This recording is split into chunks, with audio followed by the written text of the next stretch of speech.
I don't know of more critical issues facing governments and state governments anywhere than what we're talking about today. How to make certain that, as Jeb said, when that student walks from this side of the stage to that side of the stage, that he or she is prepared for either college or a career. And if we're not doing everything we can, then we're definitely not serving the student. We're not serving our state either. This should be our highest national priority. We have a crisis. We have only a third of our children here in Tennessee, even in spite of the great success you have, that are, after we spend quite a bit of dough here. I mean, we're talking about more per student than any country in the world other than Luxembourg. So we're spending a lot of money, and the net result is a third of our children are honestly college or career ready. No remediation in community college.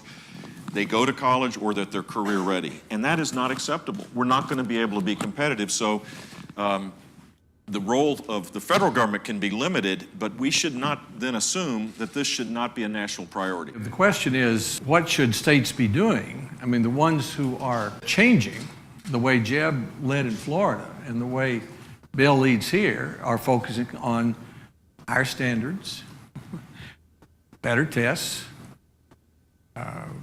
choices for parents, freedom for teachers. That's charter schools. Those are the things that you see the states doing in the K through 12 area. And then in higher education area, it's graduation rates and job training.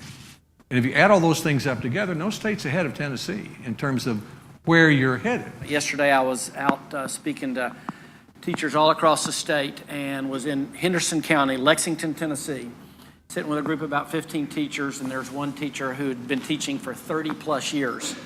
And she, as we were wrapping up, she said, I need to tell you something. When I heard that we might back out of Common Core after 3 years, I felt like one of my best friends was dying.